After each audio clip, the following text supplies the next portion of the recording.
কুড়িগ্রামের নাগেশ্বরীতে পূর্বশত্রুতার জের ধরে রাধাপত রায় নামের স্থানীয় এক কবির ওপর হামলার ঘটনা ঘটেছে। ৩০ সেপ্টেম্বর সকালে কবির নিজ গ্রামে এ ঘটনা ঘটে। চারণ কবি রাধাপত রায় নাগেশ্বরী উপজেলার ভিতরবন্দ ইউনিয়নের গোড্ডারাপাড় বটতলা গ্রামের বাসিন্দা। এই ঘটনায় সারা দেশে নিন্দার ঝড় ওঠে। ওই দিন চিকিৎসার জন্য কবিকে নেওয়া হয় নাগেশ্বরী উপজেলা স্বাস্থ্য কমপ্লেক্সে। এই ঘটনায় রাধাপত রায়ের ছেলে যুগল রায় পরদিন রোববার ১ অক্টোবর অভিযুক্তদের বিরুদ্ধে নাগেশ্বরী থানায় মামলা করেন। আমার বড় ভাই আর এক হাশেম বাজারের ছেলে মিলন নাম, ও সহ ঢাকায় কাজ করতে গেছিল। ওই ওখানে কাজ করার পরে ওই আমার বড় ভাই চলে এসেছিল। আসার পরে মিলন তাকে ফোন দিয়ে বলছিল যে তুই চলে গেলি, তোর কাছে তো আমি টাকা পাবো। ওরা এটা ওরা আর কি দুইজনে ডেট করিয়া বসে এই টাকার হিসেব মুখে।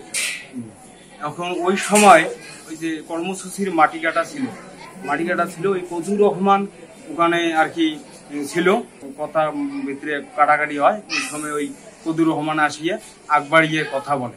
তা আমার মা বলছিল যে তুই কদু কথা বলিস না, আমার বড় ছেলে আর যে টাকা পায় তার সেই ইয়েটা দেখবে। এই জন্যে কদু রহমান আমার মাকে খারাপ ভাষা, অশ্লীল ভাষায় গালি গালাজ। আমার বাবা ওখানে ছিল, আমি ছিলাম। আমার বাবা পরে ওই কদুকে বলছিল, এই বেয়াদব তুই এসব ভাষা বলিস, আমার স্ত্রীকে খারাপ ভাষায় গালি বলিস।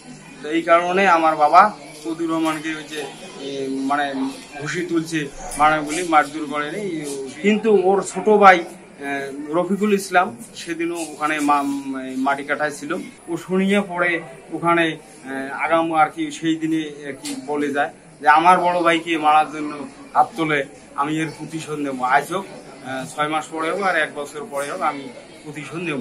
হ্যাঁ, আমার বাবা তো জানে না যে আমার ওইভাবে ওই সূত্র নিয়ে মারবে।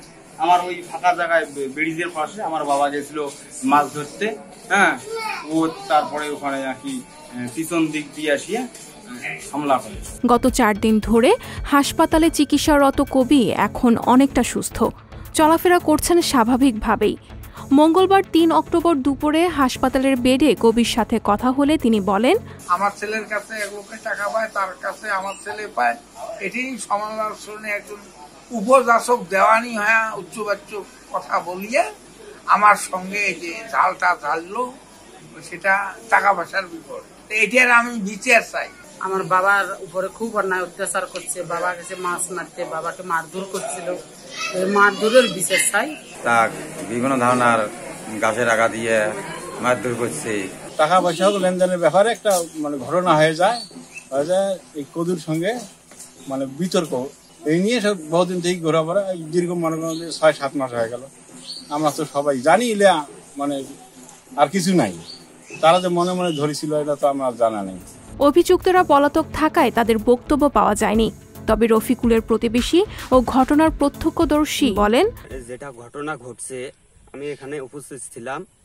তা এটা মনে করেন যে ওই যে কাঁকড়া নেওয়ার জন্য আসার পর ওই কাঁকড়া আর কি ডিবের ধরছিল, দিছে। এখন রফিকুল কইছে এখন পাইছি আমি, এখন যাবি কোথায়? কথা বলার পর ওনার আর কি দাড়ি ধরছে। আমরা তো এটা মনে হচ্ছে ইয়ের কি মনে হয়, তাই ইয়ের কি নয়। যখন দাড়ি ধরে মানে এখানে শামুক ছিল অনেক, ওখানে ফেলে দিছে।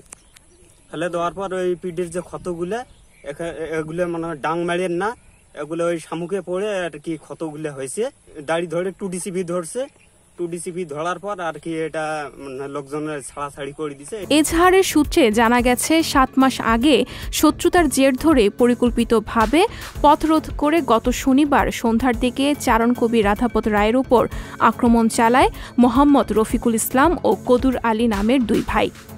অভিযুক্তরা একই ইউনিয়নের কচুয়ারপাড় এলাকার মৃত মোহাম্মদ আলীর 2 ছেলে। এদিকে ঘটনার 4 দিন পার হলেও পুলিশ মূল 2 জন অভিযুক্তদের গ্রেফতার করতে না পারলেও কদুর রহমানের স্ত্রী জামিলা খাতুন, শ্যালক সাগর মিয়া ও শ্বশুর জহুর আলীকে জিজ্ঞাসাবাদের জন্য সোমবার 2 অক্টোবর রাতে আটক করে। গত 30 তারিখে আমাদের চারণ কবির উপর একটা আক্রমণ হয়েছে। আমরা একটা সংবাদ আমাদের কাছে আসার সঙ্গে সঙ্গেই আমরা চারণ কবির স্বাস্থ্যগত দিক এবং আসামি ধরার জন্য মুভমেন্ট অব্যাহত রেখেছিলাম। অ্যাকর্ডিংলি 1 তারিখে একটা মামলা রেকর্ড করেছি এবং সোফার আমাদের অনন্ত যেটুকু জেনেছি যে পার্সোনাল এনিমিটির ফলে ওনার ব্যক্তি বিরোধ থেকে 7 মাস আগের একটা ঘটনাকে কেন্দ্র করে বিরোধের জের হিসেবেই এই মারামারি হয়েছে, ওনার প্রতি আক্রমণ হয়েছে। গত রাতে আমরা 2 নম্বর আসামির শ্বশুর শ্যালক এবং মিসেসকে নিয়ে এসেছি জিজ্ঞাসাবাদের জন্য। নিবিড় জিজ্ঞাসাবাদ চলছে, অব্যাহত জিজ্ঞাসাবাদ চলছে। আমরা আশা করছি খুব 24 ঘন্টার মধ্যে একটা ভালো রেজাল্ট দিতে পারবো। রাধাপত রায় জীবনে বেশি দূর পড়ালেখা করতে পারেননি, পড়েছেন মাত্র 5ম শ্রেণী পর্যন্ত। নিজের লেখা গান কবিতা মানুষকে শুনিয়ে সামান্য উপার্জনে চলে তার সংসার। আঞ্চলিক ভাষায় তার লেখা গান ও কবিতাগুলো বিভিন্ন এলাকায় ব্যাপক সাড়া ফেলেছে। ইতিমধ্যে তার লেখা কবিতা কিয়ামতের আলামত জানি কিন্তু মানি না শিরোনামে কবিতাটি সামাজিক যোগাযোগ মাধ্যম ফেসবুকেও ভাইরাল হয়েছে। গুন্ডে পান্ডা হারামখোর তারে হলো তোর দিন দুপুরে মানুষ মারে তারে হলো দুনিয়া কিয়ামতের নমুনা জানি কিন্তু মানি না। এখন পর্যন্ত রাধাপত রায়ের নিজের লেখা আঞ্চলিক ভাষায় শতাধিক গান ও কবিতা রয়েছে। সঞ্জিতা শম্পা, সংবাদ প্রকাশ। সংবাদ, ফিচার ও অনুষ্ঠানের জন্য ভিজিট করুন সংবাদ প্রকাশের ওয়েবসাইট এবং যুক্ত থাকুন ফেসবুক পেজ ও ইউটিউব চ্যানেলের সঙ্গে।